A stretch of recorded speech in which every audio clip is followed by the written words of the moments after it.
Board games are a great explanation for warfare. Plenty of concepts in war, seizing objectives, sacrificing pieces, creating and modifying plans on the fly, can be demonstrated on a board as easily as they can in real life. In chess, the battle was over when one side was able to trap and capture the king. Modern warfare is much less dependent on the capture of individual officers, even high-ranking flag officers, given the difference in political systems. But medieval warfare had what could almost be considered keystone armies. The capture or killing of a king could completely rout a pre-modern army, and could force them from the field. Alexander the Great did this twice in his campaign against Darius III, at the Issus River and Gaugamela, with a daring charge against the King of Kings which caused the entire Persian army to retreat following their fleeing leader. King Richard III of England attempted to take out the future Henry VII in the same fashion at Bosworth Field, and he almost succeeded before he was killed by Lord Stanley's charge to the rear. In chess, capturing the king is the only way to win. It doesn't matter what pieces you lose. If you checkmate the king, the victory is yours. And in ancient and medieval warfare, taking out the king or the general was a way for an outnumbered and outgunned force to seize victory from the jaws of defeat. Whether it's in chess or on the battlefield, decisions have a dramatic effect on victory and defeat. Sun Tzu even said, "Victory depends upon taking advantage of the mistakes of the enemy," and countless great disasters have been made because of the careless decisions of single generals. I've talked a lot in this podcast about how successful commanders win battles and wars, and that's an important facet of military science. But there's a necessary corollary that follows.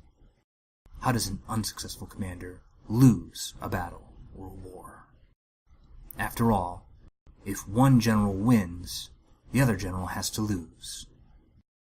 But as we see, wars are rarely won or lost on single decisions.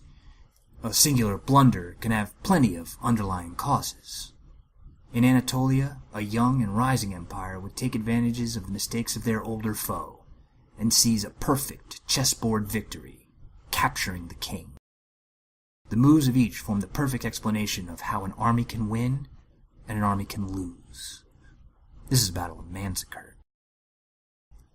The Byzantine Empire went through plenty of ups and downs in its history, and as you might expect, the empire itself had a system to wage war, using the three concepts of the themata, tagmata, and hetieria. Starting somewhere in the 7th century, the empire developed a system called the themata system, where the empire provided land to a strategos, who would be both the civilian and military governor. This territory would be divided up into plots of land for soldiers into state-leased estates in exchange for military service. This reduced the need for foreign mercenaries and reduced the upkeep for the military. This also saved money and reduced conscription rates, which were very unpopular among the people for very obvious reasons. This provided an incentive to become a soldier and gave the Byzantines a good-sized, well-trained army. In addition to the themata, there was the tagmata, a smaller force of professional heavy cavalry retained by the emperor, and the hetieria, a retainer of foreign mercenaries in the service of the empire. These heavy cavalry and infantry took on a role similar to the knight in European warfare, and supplemented with Byzantine horse archers, became a frighteningly effective force. The success of the empire leading into the 10th century changed the shape of the Byzantine military. Reconnaissance, light infantry, and raiding became more common as the Arabs and Byzantines would regularly raid each other's territory. More foreigners would come to court, and this included foreign mercenaries, the most famous of which were the Varangian Guard, established after the Christianization of the Kievan Rus. The warrior emperors of the empire focused intently on their elite corps and foreign Norman and Frankish mercenaries over the themata. Increasingly, the themes paid a cash payment instead of providing troops, and increasingly they stopped training as often as they should. The breakdown of the themes meant there was no manpower to call up for the army, and the eastern estates had no incentive to defend their lands since the primary purpose of the theme was military service. While the core tagmata forces were still as strong as they might have been, the themata were increasingly brittle, not ready for what was to come. This was not helped by the later emperors, who focused increasingly upon the territory of Armenia. In 1022, Basil II forced the Armenian king to cede Armenia to the empire upon his death. In 1040, the Armenian king John III finally died and touched off a firestorm of a succession crisis for Armenia. When Constantine IX secured the Armenian capital of Ani in 1045, it appeared that the trouble would be over. But there was a problem with Armenia. The Byzantines had relied upon a fortress network to manage the eastern frontier in the various Arab-Byzantine wars as an effective means to bankrupt the various armies of the Abbasids and Umayyads. Any Arab invader had to maintain long siege trains to take more than even a few fortresses, while the Byzantines could sally forth and cripple enemy capability, waging an asymmetric war that even the mighty Abbasid and Umayyad caliphates were hard-pressed to win. With the annexation of Armenia, there was now a gaping hole in that network through Ani. Armenia had been a valuable buffer territory, but now with it being incorporated into the Byzantine domain, it had now become a liability. Constantine IX did not help matters by focusing on bringing the Monophysite Church in line with the Eastern Orthodox Church by purging the clergy, creating great political instability and causing some of the Armenians to join the Seljuks, who provided them with invaluable local knowledge. Where the Byzantines had been experiencing stagnation and decline, the mighty Seljuk Empire was still on the rise. The Seljuks had actually been very friendly with the Byzantine Empire in the eras prior, as they both held a strong dislike of the nomadic Oghuz Turkmens. The Seljuks had founded their empire in 950 by Seljuk the Great near the Aral Sea. His grandson Togril scored decisive victories from the Ghaznavids, who ruled a sultanate that was located in present-day Iran, Afghanistan, and Pakistan. Later, he would secure the vital city of Baghdad when allied with the Abbasid Caliphate in 1055, and so secured himself a mighty empire from the Hindu Kush to the Levant, with a proud historic capital, Baghdad, as the crown jewel. Baghdad was one of the prized cities of the medieval Arab world, with a thriving economy and great halls of education, perfect as a headquarters for expanding the Seljuk Empire even further. The Seljuk Sultanate would be contested in a short succession war in 1063, the victor of which was Togril's nephew, a courageous military commander and capable administrator dubbed the Heroic Lion, Alp Arslan. Continuing the successes of his uncle, Arslan captured Cappadocia and Georgia, and when Arslan went to Armenia, there the Seljuks and the Byzantines finally met face to face. This wasn't to say that there was no contact between the Byzantine and the Seljuks. With chaos reigning in the Armenian capital of Ani, Constantine IX encouraged the Seljuks to raid as a deniable asset to secure the annexation of Armenia into the empire. After Constantine's death in 1055, the Empress Theodora would exile many of the nobles favored by her predecessor and concentrate power solely within the position and person of the emperor. Chief among these was the pretender Nikephoros Bryennios, called Nikephoros Bryennios the Elder because his son with the same name would also be a notable in Byzantine politics. Nikephoros had been declared emperor by the troops in the Balkans. Theodora's successor, Michael VI, returned Bryennios' rank, but refused to return his confiscated lands and estates. This angered the Anatolian military aristocracy, as Michael VI favored the estates of the West. These aristocrats elevated Isaac Komnenos, a famous last name that would become very important later in the history of the Byzantine Empire, as Isaac I. Isaac attempted to reform the military and reverse the decline, but he fell ill 2 years into his reign and abdicated to a monastery. The new emperor, Constantine X of the Dukas, slashed military budgets and raided funds allocated to repair frontier fortifications. He did this in order to favor the nobility and the clergy, and appointed political favorites to high military positions. These favorites treated their ranks as do-nothing positions, largely forgetting training, and continuing to use the themes as a source of cash. The Seljuk Sultan eagerly took notice of this instability and set his sights on the strife-ridden empire. Alp Arslan attempted to annex Armenia, but was checked by the Byzantines, and the two came to an uneasy peace treaty. In 1064, when the treaty expired, the Seljuks were able to successfully capture Ani, and over the course of the next 3 years, steadily incorporated the Armenian province into the Sultanate. The Byzantines counterattacked, winning battles at Syria and Iconium, but losing to the great Sultan himself in the field. However, Alp Arslan was quick to advance another peace treaty to Emperor Constantine, as he was more concerned with his neighbors to the south. Arslan was less concerned with the Byzantine Empire than he was with his other geopolitical rivals. After all, the Seljuks were in a very difficult geographic position, since they were between the Byzantine Empire and the Fatimid Caliphate, and the latter of these two would be a fierce rival for political, religious, and military power. The Fatimids promoted Shia Islam, while the Seljuk Turks were practitioners of Sunni Islam. This Sunni-Shia schism largely revolves around the proper succession to the caliphate after the death of the Prophet Muhammad. The Sunnis favor Abu Bakr, while the Shia favor Ali. Now that's the primary reason, but there are multiple theological and political differences along with this disagreement between the two sects. And these differences would cause a lot of bloodshed in the Islamic world, both before and after the 11th century. With this treaty with the Byzantines, Alp Arslan hoped for geopolitical security so that he could focus his expansion to the south, as the Fatimid Caliphate was considered his primary enemy.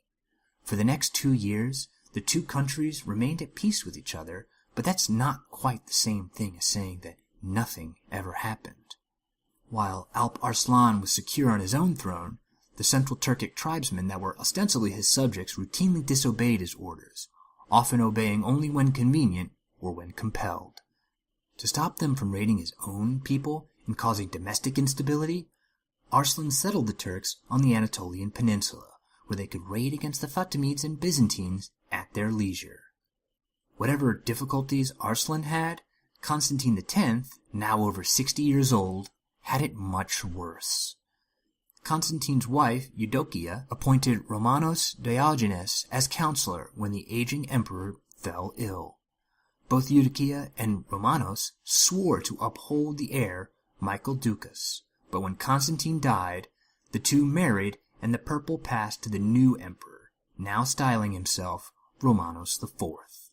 All of this intrigue happened in the span of 12 years, and it left the empire strapped for cash and rife with factionalism.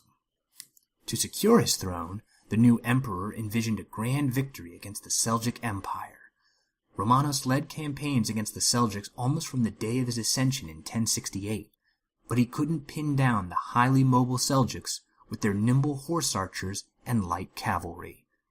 The lack of success emboldened Romanos's political rivals, who began doubting the emperor's competence and agitating to the point where Romanos could not safely leave Constantinople for fear of being dethroned. Entrusting the command to Isaac I's nephew Manuel, Romanos launched a larger campaign in 1069, but this ended in disaster with Manuel captured. Yet Manuel was able to turn this into a victory, as he was able to persuade the Turks to let him go and join up with the Byzantines instead. This saved face for both Manuel Komnenos and the emperor. Emperor Romanos IV then sent an envoy in 1071, hoping to renew the Seljuk-Byzantine peace treaty. Arslan accepted immediately, as he had hoped to pressure Aleppo, a vital Fatimid stronghold that posed a significant strategic threat to any Seljuk expansion southward into the Levant. This envoy, however, had been a ruse. Emperor Romanos had hoped to distract the Seljuks, so that they would spread their armies to the south so that he himself could invade from the west with a massive invasion force. Hoping to learn from his previous failures, Romanos decided to strike deep in Seljuk territory to the east, and force Arslan to respond with his own armies, and so he set his sights on the Seljuk city of Manzikert. The Byzantines held plenty of advantages over their Seljuk enemies, and one of the greatest ones that they had is that they had a lot more manpower. By the best historical estimates, the Byzantines had an army of somewhere around 40,000 men, while the Seljuks had somewhere around 20,000, though it's possible that the numbers could have even been lower than that.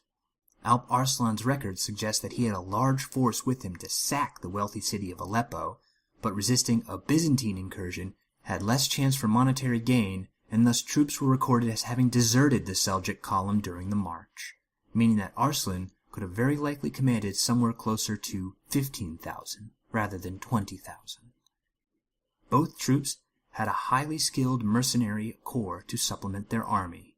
The Seljuks had hired Cuman and Pechenik horsemen to augment their own forces, while the Byzantines had Frankish and Norman infantry soldiers that they had come to rely on for generations. To take advantage of their superior numbers, the emperor commanded that the army was to be split in half. One went with the emperor as the main battle force, while the second was put under the command of Joseph Tarkaniotis, who went to capture the city of Hilat. Just then, right after that split, this army vanishes from the Byzantine records. Now, this is a great source of confusion for students of the time period, because it is very odd for a 20,000-strong army to simply not have anything recorded about it. Seljuk sources state that Alp Arslan crushed the army, but Tarkaniotis nor the official Byzantine histories record anything about it at all. Tarkaniotis himself suffered neither injury nor capture.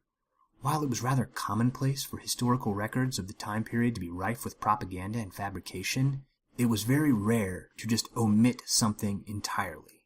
It is entirely possible that Alp Arslan simply fabricated a great victory for himself to further glorify his own campaign, and without anything in the Byzantine records to support this, it is very unclear what actually happened. It's speculated that the army simply disbanded after seeing Arslan's army, or simply went home without fulfilling its objectives, but this is again very unusual not to have been recorded. Had there been some form of treachery, Tarkaniotis would have almost certainly lost his position as Duke of Antioch, so what exactly happened was very strange. Whatever the mystery was, the effect of this was anything but unclear. The Byzantine army was now down to half strength, and facing a masterful tactical commander in Alp Arslan. Romanus himself was easily able to take Manzikert on the 23rd of August, and he deployed his scouts to reconnoiter for the expected Seljuk response. On the next day, the Byzantine foraging parties noticed the Seljuks and retreated back to report. Romanus responded by dispatching an Armenian general named Basileus with a cavalry detachment for heavy reconnaissance, and because their horses could pin down the Turkish light cavalry.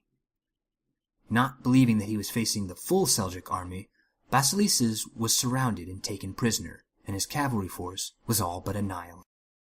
A second force under Nicephorus Bryennos the Younger, the son of the earlier Nicephorus who plagued Empress Theodora's reign, was also surrounded, but they were able to fight their way back to the imperial fortifications. Already we see here that the Emperor Romanus is making critical mistakes and weakening his forces for the battle ahead.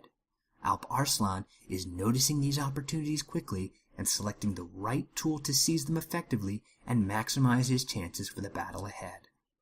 Arslan's efforts to bring this to a successful conclusion was nowhere more apparent than in the way he handled his column. The Seljuk Sultan was well equipped with the finest intelligence. He had his horsemen bringing him regular reports on the location and disposition of the enemy forces with which he could use to inform his strategic and tactical planning. New information was incorporated immediately, demonstrating this intellectual flexibility on the field that served him well throughout his campaigns in central Anatolia. Certainly, Arslan was aware that he was outnumbered significantly, which is why he made sure to weaken the Byzantine armies at Manzikert before the battle was joined. Seizing upon the minor victories he had won, Arslan dispatched messengers to speak with the roughly 1,000 Turkic mercenaries under the employ of the Byzantines and convince them to desert the emperor and just go home. The 500 Frankish and Norman mercenaries, seeing the flagging power of the Byzantines, also deserted the army. Arslan then followed this with an offer of peace, But Romanus IV refused this offer, as raising another mercenary army and supplying his Damata troops was very expensive. His security on the imperial throne would forever be challenged, and it would not put an end to the Seljuk raiding on the border territories. Romanus attempted to recall Tarkaniotis and bring the 20,000 troops that he had under his command to swell their ranks, but he was unable to be found. The emperor was now isolated and weakening, though he still enjoyed a commanding numerical advantage over the Seljuks. Not wishing to suffer more minor cuts that would further undermine his army's fighting power, Romanus decided that now it was time to engage in a full battle, and assembled his army to meet the main Seljuk force. On the left column, Romanus appointed General Bryennios the Younger. On the right, he appointed his close friend Theodore Alyattes. The emperor himself decided to command the center of the army. Both men, and the emperor himself, were seasoned military commanders, and the emperor was not wrong to trust those men. But he made a critical personnel mistake when he appointed the commander of his reserves, Andronikos Doukas, nephew of the former Emperor Constantine X, and cousin to Michael Doukas, the young son who had been maneuvered out of the purple by Romanos. Across the field, Alp Arslan arranged his formation into a crescent style, with his wings forward. Before the battle, Arslan assembled before his forces and gave a speech, dressed in a white Islamic funeral shroud, demonstrating to his army that he was not prepared to die, helping to soothe the anxieties his men undoubtedly felt about dealing with the famed Byzantine army. In this move, Arslan echoed the great general Hannibal at the Battle of Cannae, telling his men that he was not afraid to die by positioning himself where the fighting was going to be the thickest. The effect that he had on his army was electrifying. The Turkish primary sources of the battle, what few that remain, all described the faith that the soldiers had in their sultan. And even when giving ground to the numerically superior enemy, the image of their sultan giving that pre-battle speech in that white shroud, the man who had methodically dismantled so much of the enemy before the battle had even started, kept morale high. The foot soldier and the cavalryman both could take comfort in the presence of their general, keeping them fixed upon their purpose while the chaos of war raged all around them. The emperor elected for a slow advance of his infantry forces toward the Seljuk army, pushing forward past the wings, which elected to fight in the traditional Seljuk style of fire and retreat tactics. The left and right flanks, in a much tighter formation, suffered tremendous casualties against the heavy bow fire and were unable to pin down the horse archers thanks to their superior mobility. With the loss of the cavalry units under Basileus before the battle, the heavy Byzantine cataphractoi couldn't be used as a mobile pin to freeze the Seljuk cavalry and get them torn down by the more numerous Byzantine infantry. Yet despite this difficulty, the emperor was able to reach the Seljuk camp by the afternoon, seizing valuable supplies and raising the morale of the relatively unblooded center. With night starting to fall, the emperor ordered a tactical withdrawal so that he could continue the battle for the next day. And this is where everything begins to fall apart on the battlefield of Manzikert. Andronikos Doukas started spreading the word that the emperor had been killed in battle and quit the field entirely. As the Byzantines began to retreat, the Seljuk cavalry reformed and charged the out-of-position Byzantine lines, breaking the right under Alyattes. The reserves, who were supposed to support any flagging Byzantine troops, did not move to reinforce them, and Alyattes believed they had been betrayed by their auxiliaries, and that routed the right wing. The left under Bryennios attempted to rally, but the false news of the emperor's death hurt them as well. The morale of the left wing was shattered, and they routed, cutting their way free, but losing roughly 1,000 of their 5,000-strong forces. The emperor's center was now completely alone and isolated, and the Seljuk armies noticed and charged in on them. They cheered as the enemy broke before leaving their central forces exposed, and the famed Varangian Guard, the elite mercenaries and bodyguard of the emperor, lost much of their number. Despite the Armenian troops facing great suspicion, which was motivated by a combination of prejudice, religious tensions, and the fact that some of whom had actually deserted before the battle, a loyal unit attached to the emperor's center fought incredibly valiantly, to the point that even in the middle of the battle, he had promised much rewards to themselves personally and their people, stating that their loyalty and capability was beyond reproach. Unfortunately, neither the valor of the Varangian Guard nor the Armenians could save the day, and the emperor was captured by the Seljuk army. When Romanus IV was brought before the Sultan gasped. He was surprised to think that this dirty and bloody figure was the great Emperor of the Romans.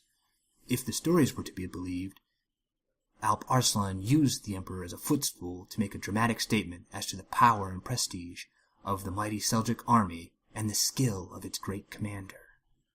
The exchange between the two has been immortalized in histories the world over, when Arslan and Romanus discussed the after effects of the battle and what might have been. "And what would you do, O Emperor of the Romans, had I become your prisoner?" "I would have you executed, or perhaps paraded down the streets of Constantinople." "My punishment is far heavier. I forgive you and set you free." What was it that caused the emperor to fail so dramatically? He only lost roughly 8,000 soldiers in total, so the Byzantine military itself was not completely crippled, yet Anatolia would be largely swallowed by invasion. Nor was the Seljuk military invincible. Georgia and Cilia would score dramatic victories against the Seljuk Sultanate. Romanus's campaign was sunk not by a single decisive mistake, but a series of blunders that compounded themselves. Simultaneously, Alp Arslan did not win his victory over the Byzantines by a single brilliant maneuver such as Alexander charging Darius III at Gaugamela. Instead, he constantly looked for victory and worked to make it happen. The strategic mistake of the open Armenian defenses were a vulnerability, but the empire's focus inward created factionalism and left political divisions that could be exploited in a crisis. The Byzantine military was a complicated beast, at times a threat to the empire, but it was also the means of its salvation. The weakening of the Tagmata robbed the empire of strategic depth, and the elite mercenary corps, which were often political pawns or mercenaries, could be bribed or simply disappear if the war didn't appear feasible. Similarly, Arslan's politics achieved a masterstroke with his relaxed hold on his Turkoman allies. They could be domestic trouble, but rather than attempting to use a heavy hand to corral them, he simply offloaded the problem onto somebody else, saving himself a lot of headaches and enriching himself at the expense of the Byzantines. True to his statement, Arslan did indeed set the emperor free, with a military escort to return him to Constantinople. En route, he met Nikephoros Bryennios, roughly 1 week after the battle's conclusion, and returned to his capital. Surprisingly, Arslan was also as generous with his peace treaty, ceding Armenia to the Byzantines and securing his border, hoping for the opportunity to attack the powerful and wealthy Fatimid Caliphate as he had hoped to do before Romanus's campaign. While Arslan was indeed forgiving, Andronikos Doukas was not. Before long, there would be a civil war for the purple, with Andronikos championing his cousin, Michael, and succeeding in capturing Romanus and blinding him, the traditional Byzantine method for disqualifying a pretender to the Byzantine throne. As for Alp Arslan, he would not long outlive the battle. In 1072, about 17 months after the Battle of Manzikert, he would be assassinated while preparing for a war with the Hormizid dynasty of Iran, another geopolitical rival for power. The players would not long outlive Manzikert, but the moves they made certainly reverberated throughout history. Alp Arslan did indeed get the king, as any chess master needs to do so, and so, by any conceivable measure, he was the winner of the chess mats at Manzikert. Not long after this game was concluded, Pope Gregory VIII would desire to put the power and armies of Western Europe on his side of the board, and this would be one of the sparks of the Crusades, an entirely new game. The conquest of Anatolia after Manzikert by relatively independent Turkish nobles would lead to the collapse of the great Seljuk state, and from there, a small and relatively unknown beylik named Osman, about 2 centuries after Manzikert, would gain his own small territories. Osman would be a minor player during his own life, but his name would echo for centuries, rendered into many languages the world over, the most famous of which was Ottoman, and his name would rule Anatolia for roughly 6 centuries after his death. In history, no one is ever finished from playing the game. As long as they're alive, new players can and do emerge from all corners. The results of these games become the boards for the next match, and they continue to do so until the end of history. Thanks for listening.